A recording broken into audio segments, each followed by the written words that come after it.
Police inspectors पण आहेत जे आपल्या पुण्याचेच आहेत. त्यांनी नाव चेंज केलं आणि त्यांना जे प्रमोशन हवं होतं फक्त स्पेलिंग चेंज केलं आणि 21 दिवसात त्यांना त्यांच्या हातात ते प्रमोशन आलं. नॉर्थ ईस्ट आणि साऊथ वेस्ट यामध्ये कोणत्याही वास्तूमध्ये फॉल्ट नसायला पाहिजे. डे टू डे लाईफ मध्ये तुम्ही कराल ना अशा गोष्टी आज मी तुम्हाला सांगते. आता आपण 1 नंबर पासून सुरू करा. 1, 10, 28 आणि 19 नंबरचे जे कोणी पण बॉर्न झालेले आहेत त्यांचा ग्रह म्हणजे सूर्य. तशा बीज रेमेडीज आहेत न्यूमरोलॉजीच्या ज्या तुम्ही फॉलो करून तुमच्या आयुष्यात तुम्ही चेंजेस बघू शकता. घरात पैसा टिकणार नाही जर साऊथ वेस्टला आहे तर तुमच्या घरात पैसा टिकणार नाही. मग आता आजकाल तर मोबाईल नंबर पण खूप आहे कारण मोबाईल शिवाय तर आज आयुष्यच नाहीये. जे काही आहे ते मोबाईलवरती. तर तो नंबरचं व्हायब्रेशन म्हणजे आपल्या सगळीकडे नंबर आपल्या घराचा नंबर आहे. तुमचं नावच तुमचं ब्रँड बनू शकतं. ओके, सो तो ब्रँड बनवण्यासाठी ते तुमचं नाव तुमच्या बर्थडेट बरोबर मॅच करणं खूप गरजेचं आहे. ऍट द सेम टाइम जेव्हा तुम्ही सिग्नेचर करता तर सिग्नेचर ही म्हणजे तुमची इमेज आहे. तुम्ही लोकांना कसं दाखवणार, तुम्ही काय वाटता, तुम्हाला काय दाखवायचंय लोकांना. कोविडच्या दरम्यान तुम्ही जर बघितलं तर people got conscious about their health, wealth आणि नशीब या तिन्ही गोष्टींवर त्यांचा खूप जास्त विश्वास वाढायला लागला.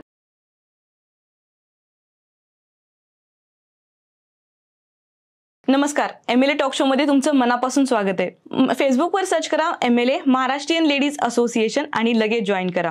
आजच्या आपल्या ज्या स्टार्स आहेत, गेस्ट आहेत त्या खूपच खास आहेत. अत्यंत गुणी, अभ्यासू आणि अनुभव संपन्न न्यूमरोलॉजिस्ट लवीना श्रीशमल. सो लवीना श्रीशमल ह्या MBA फायनान्स आहेत, पदवीधर आहेत, न्यूमरोलॉजिस्ट, ग्राफोलॉजिस्ट आणि वास्तुतज्ञ आहेत. 10,000 पेक्षा जास्त लोकांच्या जीवनाला स्पर्शलं आहे. फेमिना हिस्ट्री टाइम्स मध्ये त्यांच्या कार्याची दखल घेण्यात आली आहे आणि इंस्टाग्रामवर लवीना_ न्यूमरोलॉजीवर 1 लाख पेक्षा जास्त फॉलोअर्स आहेत. आज आपण जाणून घेऊया न्यूमरोलॉजीचे मूलभूत तत्व, त्यांचे आणि आपल्या जीवनावर होणारे परिणाम, अर्थातच नाव सुधारणा, करिअर निवड आणि बीज उपाय यासारख्या महत्वाच्या गोष्टीबद्दल आपण लवीना मॅमकडून जाणून घेऊया. सो लवीना मॅम, मनापासून स्वागत आहे तुमचं या शो मध्ये. थँक्यू सो मच म्हणून इतक्या सुंदर शब्दात माझं इंट्रोडक्शन द्यायला खूपच थँक्यू. आणि मला खूप आनंद होतोय आज तुमच्याबरोबर पॉडकास्ट करायला. खूप गोष्टी नवीन आपण आज जाणून घेणार आहोत. नक्कीच छान वाटतं येऊन. येस, खूपच छान वाटतं आणि MLA जे काम करते ते वंडरफुल आहे. I will definitely suggest each and every person to follow the MLA. Yes, thank you so much. So आपण सुरुवात करूया. सर्वात पहिल्यांदा न्यूमरोलॉजी म्हणजे काय आणि करिअर निवडण्यासाठी न्यूमरोलॉजीची कशी मदत होऊ शकते? न्यूमरोलॉजी हे एक संख्यांचं शास्त्र आहे जे खूप प्राचीन आहे. असं नाही की नवीन आलं हे, आत्ताच आलं हे खूप आधीपासून करतात. हे तुमचा बर्थ डेट, तुमची जी जन्मतारीख आहे ती कधीच बदलत नाही. त्या जन्मतारीखेबद्दल तुम्हाला तुमचं स्वॉट अनालिसिस करता येतं. स्वॉट अनालिसिस म्हणजे काय? तुमचे स्ट्रेंथ, विकनेस, टार्गेट, तुम्हाला अचीव अपॉर्च्युनिटीज काय येतील, ह्या सगळ्या गोष्टी तुम्ही तुमच्या बर्थ डेट वरनं ओळखता. आणि एकदा त्या ओळखल्या की तुम्हाला करिअर मार्क म्हणजे हे करणं खूपच इझी होऊन जातं. So numerology is nothing but your अंकशास्त्र विच गिव्स यू GPS. आपण म्हणतो ना आजकाल गुगल मॅप कसा आहे तसा हा एक GPS आहे जो तुम्ही यूज करू शकता. सुपर. सो बऱ्याच वेळेस आपण नावामध्ये पण चेंजेस करताना पाहिलेले. प्रत्येक वेळेस एखादं अक्षर वाढवणं किंवा एखादं अक्षर कमी करणं किंवा त्या अक्षराला समजा I असेल तर डबल E करणं. सो हे कितपत योग्य आहे? हे बघा, हे नावाचं जसं अंकाचं एक शास्त्र आहे तसंच नावाच्या प्रत्येक लेटरसाठी ना एक व्हायब्रेशन आहे, एक ऊर्जा आहे. ओके, आणि प्रत्येक लेटर जर तुम्ही जॉईन केलं तर एक नंबर येतो. तो नंबर जर तुमच्या जीवनाच्या बर्थडेट बरोबर नंबर बरोबर सुसंगता झाली त्याची तर तुम्हाला जास्त यश येईल. असं म्हणतात ना, योग्य नाव म्हणजे योग्य यश आणि तुमचं नावच तुमचं ब्रँड बनू शकतं. ओके, सो तो ब्रँड बनवण्यासाठी ते तुमचं नाव तुमच्या बर्थडेट बरोबर मॅच करणं खूप गरजेचं आहे. तुम्ही खूप सारे सेलिब्रिटीज बघतात, ते नावं चेंज करतात किंवा आजकाल तर पिक्चरच्या नावामध्ये पण स्पेलिंग मध्ये ऍडिशन आणि डिलिशन होतात. का? तर हे सुसंगता करणं खूप गरजेचं असतं. त्यामुळे हे नावाचं तर नक्कीच लोकांनी करायला पाहिजे आणि फॉलो करायला पाहिजे जर तुम्हाला तुमच्या नावाचं ब्रँड बनवायचं असेल तर. परफेक्ट. सो 10,000 पेक्षा जास्त तुमचे क्लायंट्स बेस आहे आणि 1 लाख पेक्षा जास्त फॉलोअर्स आहेत. सो अशी एखादं एक्झाम्पल सांगा ना की ज्यामध्ये तुम्ही नाव चेंज केले आणि तिनं परत एक यशाचं उंच शिखर गाठलंय. असं मी फक्त नाव घेत नाही, त्या she is also producer, Delhi based producer आहे ती. आणि एक पोलीस इन्स्पेक्टर्स पण आहेत जे आपल्या पुण्याचेच आहेत. त्यांनी नाव चेंज केलं आणि त्यांना जे प्रमोशन हवं होतं फक्त स्पेलिंग चेंज केलं आणि 21 दिवसात त्यांना त्यांच्या हातात ते प्रमोशन आलं. आणि at the same time the producer she was Delhi based. तिला फक्त OTTचे सिरियल्स येत होता आणि she wanted to go for the movie production and she is now doing the movie. With the production house. Okay, at the same time there is a one person, किंवा मी माझंही example तुम्ही जर घेतलं तर माझ्या लविनामध्ये एक्स्ट्रा ए लावलेला आहे. तर जेव्हा मी हे माझे चेंजेस केले, आज ऑलमोस्ट मला 7 वर्षापूर्वी मी हे चेंजेस केले आहे, आणि त्यानंतर म्हणजे मला मागे बघायची गरज पडलीच नाही. म्हणजे I am going up and up and up and up only. Super super. So तुम्ही ग्राफॉलॉजिस्ट आहेत, वास्तुशास्त्रज्ञ आहात. करेक्ट. सो आत्ताच्या घडीला सगळ्यात जास्त कुठले केसेस हँडल करताय तुम्ही? आत्ताच्या घडीला सर्वात जास्त म्हणजे न्यूमरोलॉजीचे करते मी. त्यानंतर दुसरा येतो तो वास्तू. नंबर आणि वास्तू हे दोघंही एकमेकांशी खूप कनेक्टेड आहेत. ओके, नंबरची जशी ऊर्जा असते तसे वास्तू म्हणजे तुमची जिथं वास्तव आहे त्या वास्तवचा पण एक ऑरा असतो, ती ऊर्जा असते. ओके, त्या दोघांची ऊर्जा तुम्ही जर एकत्र मिळवली तर खूप सुंदर परिणाम मिळू शकतात. आणि वास्तुशास्त्र म्हणजे हे प्रिडिक्शन नाही. वास्तुशास्त्र म्हणजे तुमचं आत्ताचं वर्तमान जीवन कसं चांगलं करू शकता त्याच्या छोट्या छोट्या रेमेडीज असतात. आता एक सिंपल उदाहरण देते तुम्हाला. 1 नंबर, 1, 10, 19 हे लोक जे असतात आणि 28 ही लोक जे बॉर्न करतात त्यांचा सूर्य हा मेन हा असतो. ओके, तो सूर्य कुठून येतो? पूर्वेवरनं येतो. मग त्यांची लकी दिशा कोणती झाली? पूर्व. म्हणजे तुमच्या घराचं पूर्व कसं असायला पाहिजे? स्ट्रॉंग असायला पाहिजे. म्हणजे पूर्वमध्ये काहीही वास्तुशास्त्राचे प्रॉब्लेम नसायला पाहिजे. हे सिंपल तुम्ही दोन्ही कनेक्ट करून you can get the result out of that. Super super. म्हणजे फक्त न्यूमरोलॉजी करून पण हे नाहीये, त्यासाठी वास्तू पण तेवढी स्ट्रॉंग असायलाच पाहिजे. म्हणजे हे खरं सांगू तर असं म्हणतात आपण 30% असं आहे. तुमचे कर्म, तुमचं ऍस्ट्रॉलॉजी, न्यूमरोलॉजी आणि हे, आणि 30% तुमची वास्तू. अशा सगळ्या गोष्टींना तुम्ही जर ऍड केलं ना तर तुम्हाला 100% मिळणारच मिळणार. 1% फक्त देवावरती सोडा, तेवढं ते देव बघेल तुमच्यासाठी. असं आहे ते. आणि कर्म चांगले असतात तर ऑटोमॅटिक मिळतील. 100% कर्म चांगले असते तर ऑटोमॅटिक मिळणारच मिळणार. बरोबर बरोबर. सो प्रत्येक अंकासाठी एक न्यूमरोलॉजी बीज असं काही उपाय असतो का? हो हो हो, असतो ना. एकदम सिंपल सांगते. खूप छोट्या म्हणजे डे टू डे लाईफ मध्ये तुम्ही कराल ना अशा गोष्टी आज मी तुम्हाला सांगते. आता आपण 1 नंबर पासून सुरू करा. 1, 10, 28 आणि 19 नंबरचे जे कोणी पण बॉर्न झालेले आहे त्यांचा ग्रह म्हणजे सूर्य. सूर्य म्हणजे हा फादरली फिगर असतो, तो खूप स्ट्रॉंग असतो. तर सिंपल रेमेडी त्यांच्यासाठी रोज सकाळी उठून सूर्याचे दर्शन घेणं. हे आपण कोणीही करू शकतो. त्यासाठी तुम्हाला कोणत्याही म्हणजे महाराजाकडे किंवा काही जायची गरज नाही. सिंपल रोज सकाळी उठून सूर्याचे दर्शन घेणं. आता बाबा आले की आई येतेच मागे मागे, त्यामुळे 2, 11, 20, 29 या नंबरला जन्मलेल्या लोकांचा चंद्र हा मेन असतो. तो चंद्र म्हणजे आईसारखा असतो. मून म्हणतो ना आपण, मून कसा शांत, स्वीट, इमोशनल थोडासा, तसे लोक असतात ती. तर त्यांच्यासाठी सिंपल रेमेडी म्हणजे त्यांनी मून वॉक घ्या. संध्याकाळी जाऊन एक शांतपणे आपल्या स्वतःसाठी एक वॉक घ्या. तुमचे इमोशनल जे अँझायटीज आहेत त्या कमी होतील. आता आई झाले, बाबा झाले, त्यानंतर आपल्या आयुष्यात तिसरं महत्वाचा माणूस असतो तो गुरु असतो. गुरु शिवाय काही नाही. आपल्याला सगळंच, आपण गुरु ब्रह्मा म्हणूनच पुढे जातो. म्हणून 3, 12, 21, 30 तारखेला कोणी पण जन्मलं असेल तर त्यांचा गुरु ज्युपिटर हा असतो. सिंपल रेमेडी, एकतर आपल्या गुरूंना माना, दुसरं येल्लो रंग, पिवळा रंग आयुष्यात जितका वापराल तितका तुमचा गुरु स्ट्रॉंग होईल. आता आले 4 नंबर डोक्यावरती, राहू. आता राहू आला म्हणजे डोक्याने विचार करणारा व्हेरी प्रॅक्टिकल लोक. मतलब 4, 13, 22 आणि 31 या तारखेला जन्मलेल्या लोकांचा 4 हा राहू असतो. त्यांच्यासाठी सिंपल गोष्ट म्हणजे गायत्रीचा जाप करणे रोजच्या दिवशी. एकदम छान रिझल्ट मिळतात खूप. आता गुरु झाले, आई झाले, बाबा झाले. आता आला प्रिन्स म्हणजे 5 नंबर. 5 नंबरची जी लोक असतात, 5, 14, 23 या तारखेला जन्मलेल्या लोकांना बुध हा मर्क्युरी असतो. तर लोकांना खूप चंचल असतात, म्हणजे एका ठिकाणी बसूच शकत नाही, त्यांना काहीतरी करायचं असतं. त्यांच्यासाठी ग्रीन म्हणजे ग्रीनरी जर तुम्ही आजूबाजूला त्यांच्या ठेवली, झाडं त्यांच्या आजूबाजूला ठेवलं तर त्यांची फोकस वाढेल, त्यांचं लक वाढेल. असा एक सिंपल. आता पैसा सगळ्यांनाच हवा आहे तर शुक्र हा सगळ्यांचा स्ट्रॉंग असायला पाहिजे. म्हणून 6, 14 आणि 24 नंबरची लोक जी बॉर्न झाली आहे त्यांचा हा शुक्र किंवा व्हीनस हा असतो. सर जर व्हीनसला स्ट्रॉंग करणं म्हणजे सिंपल, रोज तुम्ही परफ्यूम यूज करा एक छानपैकी अँड बी वेल ड्रेस्ड. एकदम छान अप टू डेट राहावा. ऑटोमॅटिक लक्ष्मी येईल. ज्या घरात स्वच्छता असते त्या घरात ऑटोमॅटिक लक्ष्मी येतेच येते. त्यानंतर आता 7 नंबर. 7, 16 आणि आपले हे 25 हे 3 तारखेला जन्मलेल्या लोकांचा नंबर येतो 7. 7 जन्म, 7 फेरे, 7 हे ग्रह आपण असं म्हणतो. ही लोक म्हणजे संत लोक असतात. ह्यांना ना म्हणजे नॉलेज खूप लागतं. तुम्ही फालतूच्या गोष्टी बोलला ना त्यांना चालत नाही. त्यांच्यासाठी सिंपल गणपती बाप्पांना वर्शिप करा, त्यांचं खूप छान होतं, खूपच छान होतं. आता आले आपले कर्म कोणालाही सुटलेले नाही. म्हणून 8, 17, आणि 26 नंबरची लोक जी बॉर्न असतात त्यांचा असतो शनी. शनी म्हणजे सॅटिन. 8 नंबरच्या लोकांनी सिंपल गोष्ट करायची म्हणजे आपल्या इकडचे वर्कर्स असतात किंवा आपले जे हेल्पर्स असतात त्यांना खूप छान ट्रीट करा. तुमचा शनी ऑटोमॅटिकली स्ट्रॉंग होईल आणि तुमचे जे पण अडथळे आहेत ना ते निघून जातील. आता शेवटचा नंबर म्हणजे 9 नंबर. 9 नंबर हा सेनापती असतो. पूर्ण ह्याच्यामध्ये सगळे आले, आता राहिला सेनापती जो तुम्हाचे रक्षक करेल.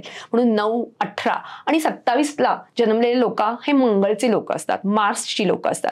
त्यांच्यामध्ये खूप एनर्जी असतात. त्यांना असं म्हणतात की वन मॅन आर्मी. ओके, तर त्यांना 2च गोष्टी, एक तर एक्सरसाइज करायची आणि थोडासा रागावरती कंट्रोल करायचा. हे 2 गोष्टी केल्या तर त्यांच्या आयुष्यात खूपच सक्सेस येतील. या खूप छोट्या छोट्या गोष्टी आहेत. खूप बीज मंत्रासारखं आपण यूज करतो. जसं आपण बीज मंत्र म्हणतो तशा बीज रेमेडीज आहेत न्यूमरोलॉजीच्या, ज्या तुम्ही फॉलो करून तुमच्या आयुष्यात तुम्ही चेंजेस बघू शकता. सुपर. जेव्हा तुम्ही सांगत होता ना एक गोष्टीशी मी रिलेट करत होते की 9 नंबर माझ्या मिस्टरांचा आहे, माझ्या भावाचा आहे आणि राग असतो ना तो कंट्रोल करायला पाहिजे किंवा एक्सरसाइज करणं, हे खूप इम्पॉर्टंट गोष्टी तुम्ही सांगितल्या. जसं तुम्ही न्यूमरोलॉजीचे बीज सांगितले तसं वास्तूसाठी एक 2-3 टिप्स शेअर करा. नक्की. वास्तूसाठी 2-3 टिप्स म्हणजे एक तर तुम्हाला बेसिक थिंग, नॉर्थ ईस्ट आणि साऊथ वेस्ट ह्यामध्ये कोणत्याही वास्तूमध्ये फॉल्ट नसायला पाहिजे. म्हणजे काय, नॉर्थ ईस्टला कधीही किचन आणि टॉयलेट ही 2 गोष्ट नाही. म्हणजे त्याच्यावरती खरंच उपाय काही नाही. कोणीही आलं वास्तुशास्त्र आलं म्हणे की नाही आपण ही पट्टी लावू, हे कलर लावू, हे करू, पण नाही, त्याचा उपयोग होणार नाही. सो नॉर्थ ईस्टला किचन किंवा टॉयलेट हे 2 गोष्टी नाही म्हणजे नाही. At the same time south वेस्टला पण टॉयलेट चालणार नाही. घरात पैसा टिकणार नाही. जर साऊथ वेस्टला आहे तर तुमच्या घरात पैसा टिकणार नाही. तुम्हाला आत्ता दिसणार नाही प्रॉब्लेम्स, पण नंतर दिसतील. आणि अजून एक छोटीशी गोष्ट, जी आपण सगळे झोपतो घरात, झोपताना फक्त डोकं नॉर्थला करून कधीही झोपू नये. ग्रॅव्हिटेशनच्या अपोजिटला तुम्ही जर गेला तर ते रात्रभर तुम्हाला फक्त एन्झायटी येईल, ओव्हर थिंकिंग येईल. सो डोकं कधी पण आयदर साऊथला असावं किंवा ईस्टला असावं. सो झोपतानाची पोझिशन या 2 गोष्टी लक्षात ठेवा की कधीही डोकं साऊथला असायला पाहिजे किंवा ईस्टला असायला पाहिजे. कधीही डोकं नॉर्थला ठेवलं तर ते ग्रॅव्हिटेशनच्या अपोजिट जातील आणि तुम्हाला कधीही चांगली झोप येणार नाही. खूप छोट्या गोष्टी आहेत, खूप खूप करू शकतो आपण. म्हणजे वास्तू म्हणते ना, हा आजचा तुमचा रोजच्या जीवनाची गोष्ट आहे जी तुम्ही खूप छान करून आणि प्युरिफिकेशन करून, ब्युटिफिकेशन करून खूप सुंदरपणे तुम्ही अप्लाय करू शकता. सुपर. सो न्यूमरोलॉजी झालं, वास्तुशास्त्र झालं, ग्राफोलॉजिस्ट बद्दल सांगा थोडंसं. आता ग्राफोलॉजी म्हणजे तुमची हस्ताक्षर. हस्ताक्षर हा तुमच्या सबकॉन्शियस माइंड मधनं येतो. कधी कधी आपण म्हणतो ना, आपण लिहिता लिहिता खूप काही लिहून जातो आणि त्या लिहिण्यामध्येच एवढे म्हणजे आपण म्हणतो ना काही ना काही निघून येतं की अरे हा आयडिया आहे, हा मी अप्लाय करू शकते किंवा हे मी विचार केला तर हे होऊ शकतो. किंवा तुम्ही जर टेक्निक्स पण बघितल्या 369 किंवा 699 अशा टेक्निक्स आहेत, त्याच्यामध्ये पण ते लिहायला सांगतात की I am rich, I am magnet. का लिहायला सांगतात? कारण का तुमची हँडरायटिंग मध्ये एक दबाव असतो, एक कर्व्ज असतात, एक अक्षरं असतात. ती अक्षरं सुद्धा तुमच्याबद्दल काहीतरी सांगून जातात किंवा तुमच्या पर्सनॅलिटीला डेव्हलप करून जातात. Okay, at the same time जेव्हा तुम्ही सिग्नेचर करता तर सिग्नेचर ही म्हणजे तुमची इमेज आहे. तुम्ही लोकांना कसं दाखवणार, तुम्ही काय वाटता, तुम्हाला काय दाखवायचंय लोकांना. म्हणून मी खूप वेळा लोकांना म्हणते सिग्नेचर खूप सुंदर आणि छान असावी आणि सिंपल असावी. म्हणजे त्याला असे सर्कल किंवा त्याच्यावरती खूप साऱ्या लाईनी ह्या कधीही करू नये. खूप सर्कल केलं म्हणजे तुम्ही स्वतःला लिमिटमध्ये आणता. खूप लाईनी त्याच्यावरती केल्या तुम्हाला हेल्थ इश्यूज येतील. खाली जाणारी जर सिग्नेचर असेल तर डाऊनफॉल लवकर येईल. सो या छोट्या छोट्या गोष्टी तुम्ही जर हस्ताक्षर मध्ये पण इम्प्रुव्हमेंट केली ना तर तुमच्या आयुष्यामध्ये पण खूप इम्प्रुव्हमेंट आहे. त्यामुळे मी खूप वेळा म्हणते की न्यूमरोलॉजी, वास्तू, ग्राफोलॉजी हे सगळे इंटरकनेक्टेड आहेत एकमेकांशी. म्हणजे एक केलं की दुसऱ्यावरती थोडासा परिणाम आपोआप मिळेल आणि तुम्हाला चांगलेच चांगले रिझल्ट मिळतील त्याच्या. सुपर. सो जेव्हा एखादा पर्सन तुमच्याकडे येतोय एखादी प्रॉब्लेम घेऊन, तर तुम्ही सुरुवात कुठून करता? न्यूमरोलॉजी पासून करता की वास्तू? कोणीही माणूस आला की आधी मला विचारतो की मला विचारायचंय तुम्हाला, तर आधी मी त्यांची बर्थ डेट घेते. बर्थ डेट आणि नाव ह्या 2 गोष्टी आधी घेते. कारण बर्थ डेट ही कधीच चेंज होत नाही. म्हणजे माणूस मरल्यानंतर पण आपण जन्मतारीख आणि मरण तारीख ह्या कधीच आपण विसरत नाही. त्यामुळे जो आला की आधी तर त्याचं बर्थ डेट बघते, त्यानंतर त्याचं नाव बघते. मग आता आजकाल तर मोबाईल नंबर पण खूप आहे, कारण का मोबाईल शिवाय तर आयुष्यच नाहीये. जे काही आहे ते मोबाईलवरती. तर तो नंबरचं व्हायब्रेशन म्हणजे आपल्या सगळीकडे नंबर, आपल्या घराचा नंबर आहे, आपल्या मोबाईलचा नंबर आहे, आपल्या फ्लॅटचा नंबर आहे, आपल्या गाडीचा नंबर आहे. नंबर 100च नंबर आहे आपल्या आजूबाजूला. त्यामुळे पहिले बर्थ डेट बघून मग त्याच्यानंतर त्याचं नाव, सिग्नेचर आणि मग वास्तूकडे बघून आपण सगळ्या गोष्टी प्रिडिक्ट करू शकतो. सुपर. सो आता जाता जाता एक प्रश्न विचारायचा आहे की तुमचं वर्क लाईफ बॅलन्स कसं असतं, डेली रुटीन कसं असतं? माझं डेली रुटीन म्हणजे एकतर I am married to Marwari family. Okay, proper typical Marwari family. म्हणजे I am born in Rajasthan, brought up in Pune. पुण्यातल्या नारायण पेठेतली मुलगी आहे मी. एकदम मस्त शाळा हुजूरबागा होती माझी, खूप सुंदर शाळा. म्हणजे शिक्षण हे सगळं इकडचं झालेलं आहे. फ्रीडम आई बाबांकडनं खूप होतं माझ्याकडे, मला ॲज अ डेव्हलप करणं. आणि नंतर मला माझ्या नवऱ्याने पण खूप साथ दिली, त्यामुळे माझं वर्क बॅलन्स लाईफ करायला खूप इझी झालं मला.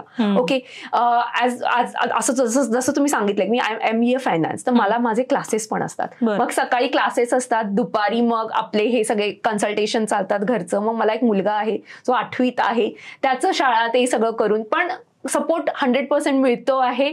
आणि ऑटोमॅटिकली गोष्टी होत आहेत, कारण का मीही एका जागेवर बसू शकत नाही, कारण का मी पण 9 नंबर आहे. त्यामुळे मला काहीतरी करायचंच होतं आयुष्यात. आणि देवाची साथ आणि नंबरचा पण साथ मिळाला, त्यामुळे I am achieving my work balance.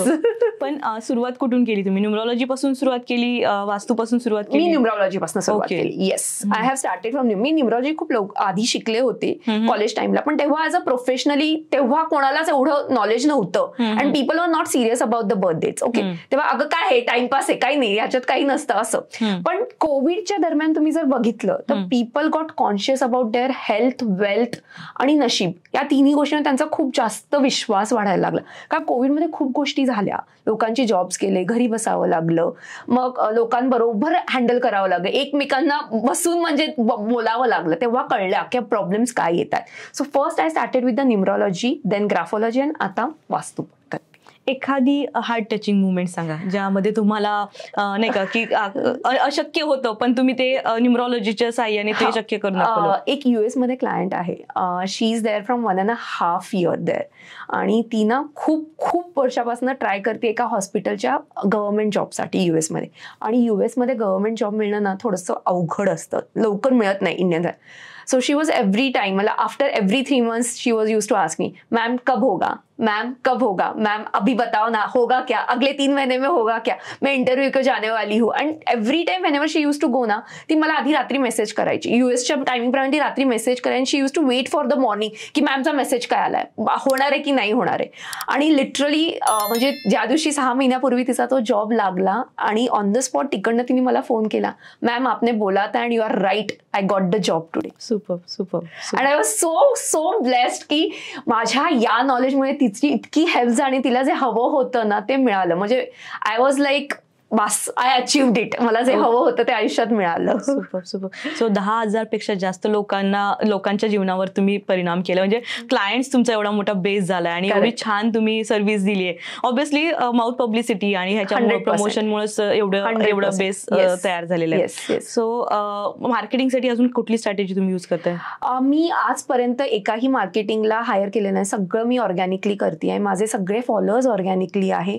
मी माझा इंस्टाग्रामचा पेज, फेसबुकचा पेज स्वतः हँडल करते. कोणालाही दिलेला नाही. मी स्वतः शूट करते, स्वतः एडिट करते आणि आतापर्यंत तर मी सगळं स्वतःच करते. आय डोंट नो, मला तो टच ठेवायचा होता की मी स्वतः करीन आणि स्वतः हे करीन, पण आता थोडंसं होतंय की आता आय हॅव टू गो. पण definitely digital market and social media is have a lots of influence.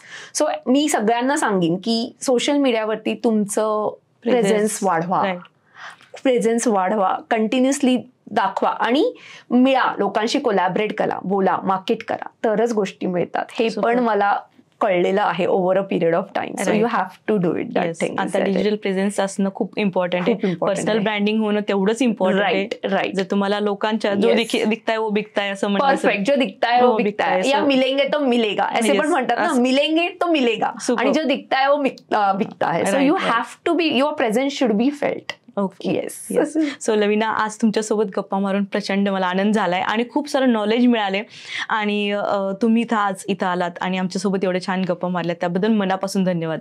Thank you so much मला बोलवल्याबद्दल. आणि मलाही खूप मजा आली आहे आणि डेफिनेटली हा पॉडकास्ट कधी संपला कळलं पण नाही आपल्याला. म्हणजे खूपच छान मजा आली आणि it was like really heart touching. Definitely in future also will have the same thing आणि खूप मजा आली आहे मला. आपण नक्कीच सिरीज करूया. नक्की. Thank you so much.